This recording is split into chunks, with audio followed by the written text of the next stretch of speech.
Of course, we know from Islamic history, Brother Robert, that Muhammad gained his strength by the razzias, the raids on the Quraysh tribes, stealing, looting, raiding, pillaging.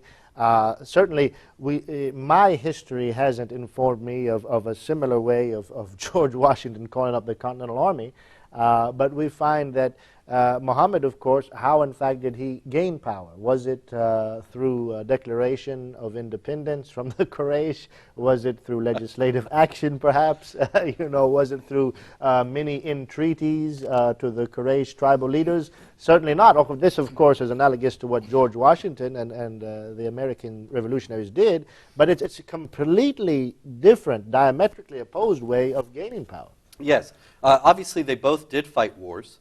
Obviously, they both gained political power as a result of those wars, although Washington was an elected official and Muhammad was a warlord who gained power solely by force of might. At the same time, however, the spirit of the way in which they fought was so different. And George Washington fought at a time before the Geneva Convention, but he still fought according to the rules of warfare that were generally recognized by civilized nations at the time. Take, for example, this from the life of Muhammad. Some people from the Urine tribe came to Medina, and its climate did not suit them. So Allah's apostle, that is Muhammad, of course, allowed them to go to the herd of camels given as zakat, and they drank their milk and urine as medicine. But they killed the shepherd and drove away all the camels. So, what would George Washington have done? Ask yourself if you think George Washington would have reacted in this way. Allah's apostle sent men in their pursuit to catch them, and they were brought, and he had their hands and feet cut, and their eyes branded with heated pieces of iron. And they were left in the Hara, a stony place at Medina, biting the stones. Another hadith has it that Muhammad denied them food and water despite their begging for water in the desert where they were unable to move, of course, because their hands and feet had been cut off. And so imagine, Mr. President, did you ever behave this way toward the British during the American Revolution? No, I didn't, but I actually caught two issues in there. One, you could burn people's eyes out with hot nails and stuff, leave them out in the sun. You could do all sorts of horrible, violent things. And of course, there are far more stories than this in the Muslim sources.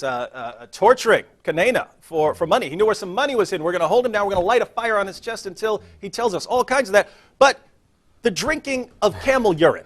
As medicine. I just can't get past that Mr. President, because did you drink camel urine as medicine? Specifically in this article, I was compared to Muhammad on the issue of personal hygiene. Right? That's right. That's right. On personal hygiene. You're comparing me on the issue of personal hygiene to a guy who's going around passing out camel urine as a drink. Oh. And this is sort of the capstone, because when you read the Muslim sources, you realize how disturbing this is. First of all, Muslims are allowed to have up to 4 wives, unless you're Muhammad, and then you get 9 or 11 or however many you want. But Muslims are also allowed to rape their female captives when they attack some other place. Now think about this. You're marching into town. Oh, she's hot. Let me have sex with her. You don't know what diseases she has. We're talking about personal hygiene, right? You don't know what kind of disease that woman had. And then you go back to your 4 wives, and guess what? Now they all have the disease. Now all the kids you produce have the disease. Lots of disease spread around. Is this good for personal hygiene? I say no. We read in the Muslim sources that Muslims went to Muhammad and they said, Muhammad, we need to do our washings, right? We need to do our ceremonial washings. And we have over here the well of Buddha. It's filled with human waste. People put their urine, their feces. Women put their used menstrual cloths in there. They throw dead animals in there. And they say to Muhammad, should we use this water? And he says, yes, water is not made impure by anything. So they're rubbing this all over their face. Is that the sort of hygiene that I would practice? So suppose you sit there, you rub this all over your body. You're not feeling good. You rub it all over your body, clean yourself up for dinner, let's say.